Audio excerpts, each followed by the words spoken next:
Ranger National Finals Rodeo, also known as the NFR, is the Super Bowl of all rodeos.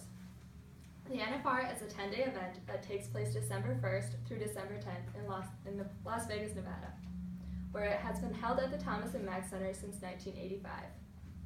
The NFR is the fourth largest Las Vegas attraction, bringing in over 200,000 people and selling out of the rodeo for the last 30 plus years. Within this rodeo, there are 7 events that take place, which include the top 15 contestants in the world based on their money earned during the Professional Rodeo Cowboys Association season, also known as the PRCAs. In rough stock events, which include bareback, saddle bronc, and bull riding, the Cowboys compete to gain the highest qualified scores. There are 2 judges that score a Cowboys qualified ride by awarding 0 to 25 points to the rider's performance and 0 to 25 points to the animal's effort. The judges' scores are then combined to determine the contestant score. A perfect score is 100 points. Pro Rodeo states that in timed events like steer wrestling, team roping, tie-down roping, and barrel racing, cowboys and cowgirls compete against the clock as well as each other. A contestant's goal is to post the fastest time in his or her event. I will now break down each event in a little more detail. Bareback riders endure more abuse, suffer more injuries, and carry way more long-term damage than all other cowboys. The rigging, which resembles a suitcase handle on a strap, is placed on top of the horse's back. The rider must have both spurs touching the horse's shoulders until the horse's feet hit the ground after the initial move from the chute. This is called marking out. If the cowboy fails to do this, he is disqualified.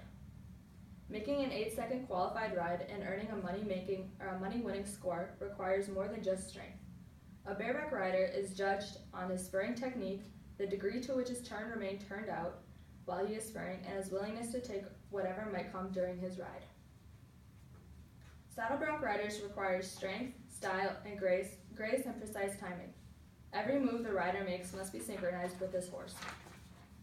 One of the similarities shared between bronc riding and bareback riding is the rule that riders in both events must mark out their horses on the first jump from the chute. If the rider misses his mark, he is disqualified. While a bareback rider has a rigging to hold onto, the bronc rider only has a thick rein that is attached to the horse's halter.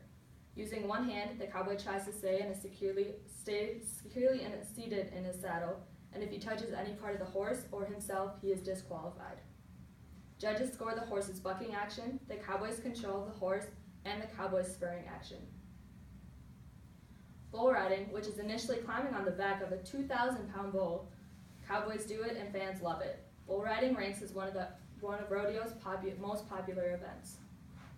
The rider uses only one hand to stay on during an 8-second ride, and if he touches the bull or himself, he is then disqualified. While spurring the bull can increase the score, riders are commonly judged solely on their ability to stay on. Balance, flexibility, coordination, quick reflexes, and perhaps above all, a strong mental attitude makes for successful bull riders. Speed and strength are the name of the game in steer wrestling. The steer generally weighs twice as much as the cowboy. And at the time the two come together, they're both traveling at about 30 miles per hour. When the cowboy reaches the steer, he slides down the right of the horse, hooks his right hand around this steer's right horn, grasps the left horn with his left hand, and using strength and leverage, slows the animal and wrestles it to the ground. His work isn't done until the steer is on its side with all feet pointing in the same direction. A cowboy's success in tie-down roping depends upon the communication between the horse and his rider. The horse is trained to come to a stop as soon as the cowboy throws his loop and catches the calf. The cowboy then runs to the calf, catches it, and then brings it to the ground and ties any 3 legs together. If the roper breaks the barrier before the calf reaches its head start, the cowboy gets a 10-second penalty. When the roper finishes tying the calf, he throws his hands in the air as to signal that he is done. The roper then remounts his horse and waits 6 seconds to see if the calf remains tied. If he comes loose, the rider gets no score. Team roping requires close cooperation and timing between 2 ropers, a header and a heeler, while on top of their horses. Just like in steer wrestling and tie-down roping, the calf gets an advantage, and there will be a 10-second penalty if the barrier is broken too soon. The header ropes first and must make one of the 3 legal catches on the steer: around both horns, around one horn and a head, or around the neck. If the heeler then attempts to rope both hind legs. If he only catches 1 foot, then it's a 5-second penalty. After the cowboys catch the steer, the clock is stopped when there is no slack in the rope and the horses are looking at each other. Pro Rodeo Hall of Fame states that in barrel racing, the contestant and her horse enter the arena at full speed. As they start the pattern, the horse and the rider trigger an electronic eye that starts the clock. Then the racer rides a cloverleaf pattern around 3 barrels and sprints back out of the arena, tripping the eye and stopping the clock as she leaves.